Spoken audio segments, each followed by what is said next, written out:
Welcome to Freedom Forest, guys, the 3-acre edible oasis that we're creating here in the south of England, where we like to try lots of new things and push the boundaries with what we can grow using permaculture and no-dig methods.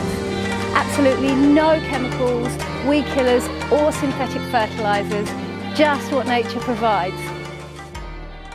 Today's video, we are hoping to harvest our biggest watermelon yet.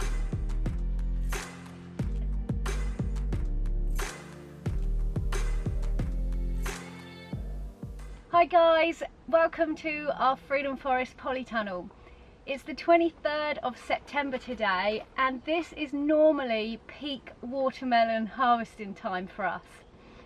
So we're going to have a look down at our watermelons that we've got in this tunnel and see what we've got ripe and ready, and see if it is time yet to harvest our biggest watermelon yet. And I reckon this watermelon here is at least 20 kg, because I'm struggling to lift this up off the ground. So really excited to see when we do get to harvest this how much it actually weighs. Now we're still learning a lot about melons in general and watermelons, so we're still learning to judge when they are really ripe and ready.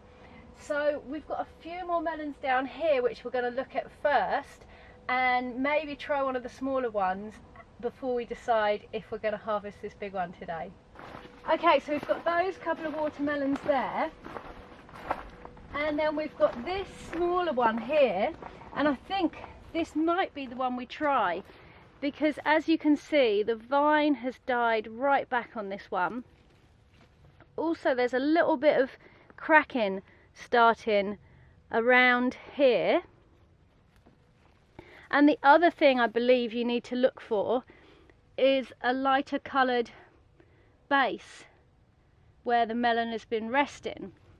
And also if it sounds hollow when you tap it.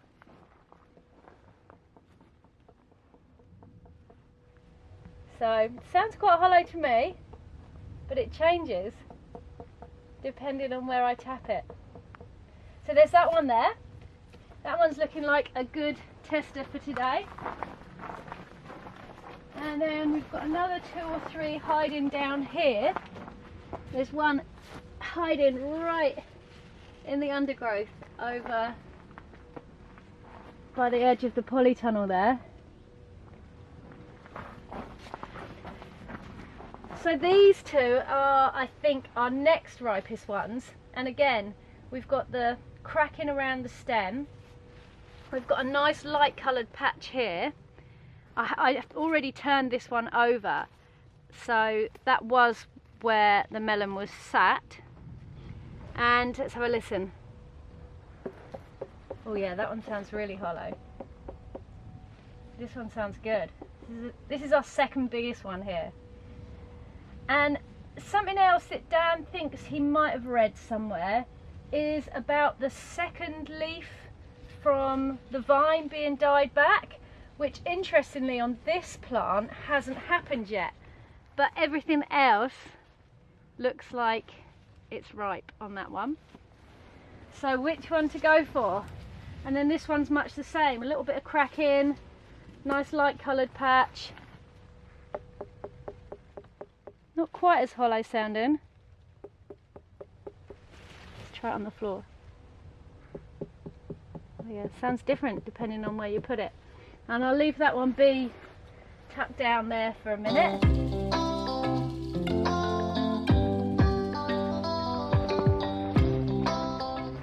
Okay, so we're going to go for this one here, and I think this is probably our second biggest melon in here. I'm not sure because I can't fully see that one, but definitely of the ones I can see clearly. So let's get this one off the vine. We're going to take it and weigh it first and let you know how much this one weighs.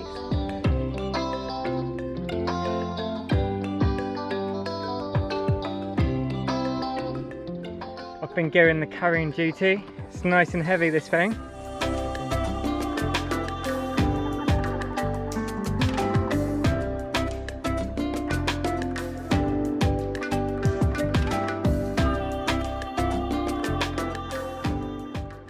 so we tried to weigh the watermelon, but my scales only go up to 5 kg. So we'll just have to guess, but it's definitely at least 10 kg this one.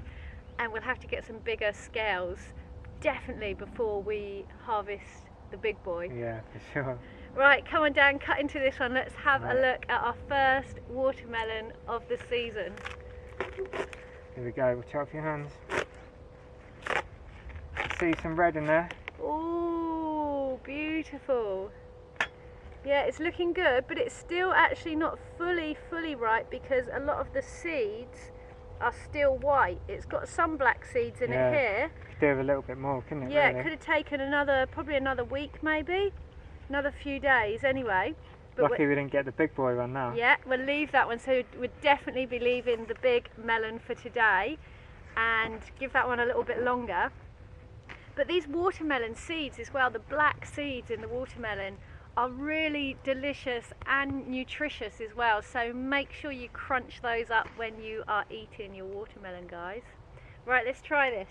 Okay, go again, Dan. Down the middle again? Yeah, down the middle. Yeah, oh, good catch.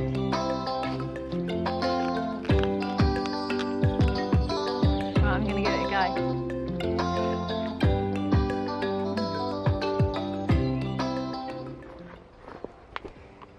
It might not be fully ripe, but that is so sweet and juicy. Ah, the best parts of gardening, the best. Beautiful, isn't it? Yeah, that first bite, it's amazing.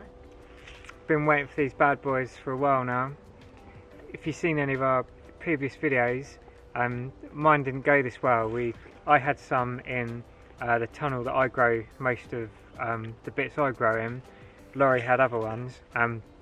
I double planted mine both in kind of like 2 seedlings in the same place, and they just never established or did well, did they? So Laurie's tunnel this year produced some big boys, and yeah, so worth the space. Yeah, we were hoping to have twice as many watermelons this year. We only grew them in 1 tunnel last year, so we loved them so much. We were hoping to double up this year, but yeah, another learning curve there on how to plant and grow watermelons.